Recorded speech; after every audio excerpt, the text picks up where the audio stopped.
കൊട്ടിയൂർ വൈശാഖ മഹോത്സവത്തിൽ ആനകൾക്ക് പ്രത്യേക സ്ഥാനമുണ്ട്. ഇത്തവണ ദേവന്റെയും ദേവിയുടെയും തിടമ്പേറ്റുന്നത് കുന്നംകുളം വഴുവാടി കാശിനാഥൻ, കൊല്ലം പിച്ചിയിൽ രാജീവ് എന്നീ 2 ഗജവീരന്മാരാണ്.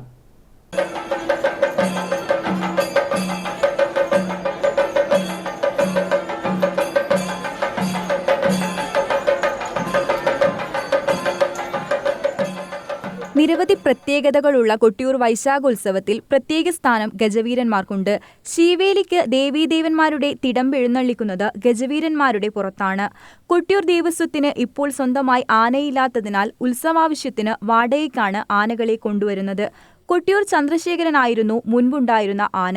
2021 ചന്ദ്രശേഖരൻ ചെരിഞ്ഞത്. ഈ വർഷം എഴുന്നള്ളിത്തിന് ദേവീദേവന്മാരുടെ തിടമ്പേറ്റുന്നത് കുന്നംകുളം വഴുവാടി കാശിനാഥൻ, കൊല്ലം പിച്ചിയിൽ രാജീവ് എന്നീ 2 ഗജവീരന്മാരാണ്. 35 വയസ്സുള്ള കാശിനാഥനും 40 വയസ്സുള്ള രാജീവും ആദ്യമായിട്ടാണ് കൊട്ടിയൂർ ഉത്സവത്തിന് എത്തുന്നത്. 2ാം പാപ്പാനും 3ാം പാപ്പാനുമായി യുവാക്കളാണ് ആനയുടെ കൂടെയുള്ളത്.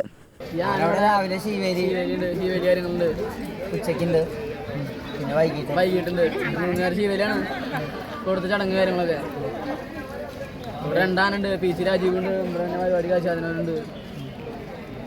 2 ആന ആദ്യമായിട്ടാണ് ഇവിടെ. അടുത്ത കൊല്ലം വരുമോ വീണ്ടും? പിന്നെന്താ, അടുത്ത കൊല്ലം 2 കൊമ്പന്മാരുടെയും സ്ഥാനം അക്കരെ കൊട്ടിയൂരിലെ കിഴക്കേ നടയ്ക്ക് സമീപമാണ്.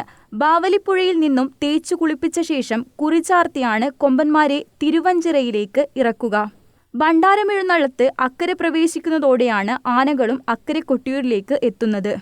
തുടർന്ന് ദിവസവും ശീവേലിക്ക് അമ്മാറയ്ക്കൽ തറയിലെ ദേവിയുടെ തിടമ്പും മണിത്തറയിലെ ദേവന്റെ തിടമ്പും എഴുന്നള്ളിക്കുന്നത് ഗജവീരന്മാരാണ്. ദേവിയുടെ തിടമ്പ് വഹിച്ചുകൊണ്ടുള്ള ആന മുന്നിലും ദേവന്റെ തിടമ്പ് വഹിച്ചുകൊണ്ടുള്ള ആന പിന്നിലുമായാണ് എഴുന്നള്ളുക. പിച്ചയിൽ രാജീവാണ് ദേവിയുടെ തിടമ്പേറ്റുന്നത്.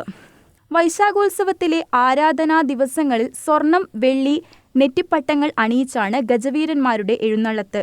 ഉത്സവകാലത്ത് ഭഗവാന്റെ തിടമ്പേറ്റിയ ആനകൾ മകന്നാൾ ഉച്ചശീവേലിയോടെയാണ് അക്കരെ കൊട്ടിയൂരിൽ നിന്ന് മടങ്ങുക. News bureau, Peravoor.